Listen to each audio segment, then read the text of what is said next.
So for many, I feel what's going on is this. Our fear has become like a prison, right, of our own making. So you imagine, for many of us, this is what it's like.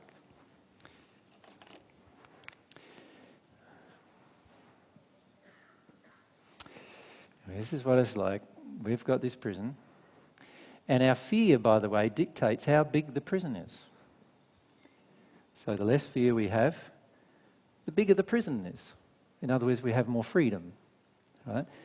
The more fear we have, the smaller the prison is. In other words, it's like a solitary confinement cell when our fear is very, very large.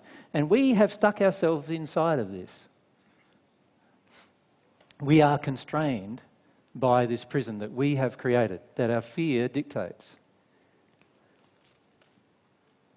And while that remains the case, you will only allow yourself, even when you discover divine truth and you discover the way to God is through emotional change, you will find that you will only allow yourself to experience emotion that the boundaries of your fear will accept.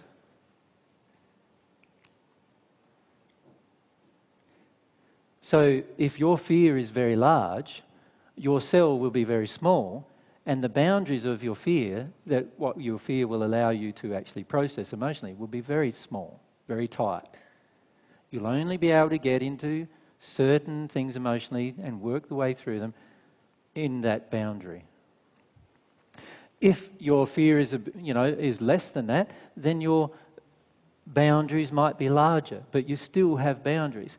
And everything outside of this boundary, this is what I see for many, is everything outside of the boundary is the real stuff that's going to help your relationship with God.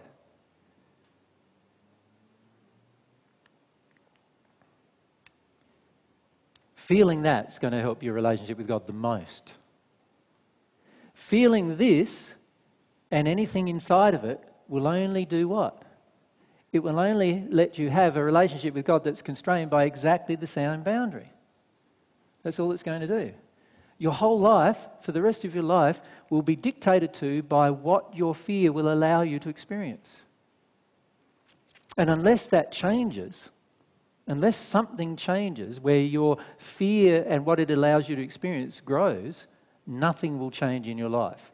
And so what I see many of you doing is you allow certain emotions. So that might be an emotion of grief. So, you cry that much to that boundary. And that might be the direction of your grief. You cry to that boundary, you will cry no more. Because your fear is telling you to stop. And you honour your fear before you honour anything else.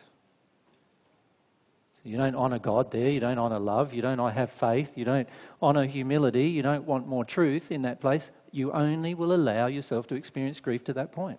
That's it. Some of you will only allow yourself to experience grief if it's a spirit with you.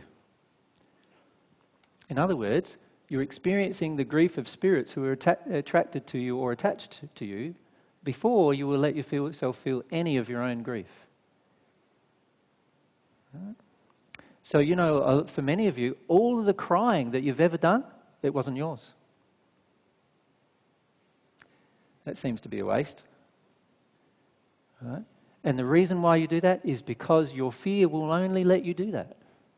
So it's your fear. You want somebody to be with you all the time when you experience an emotion. And if it's not a person, you prefer it to be a spirit person. Right? And so you let yourself process that way. So some of you are complete denial of this level of control that you have over your lives with your fear.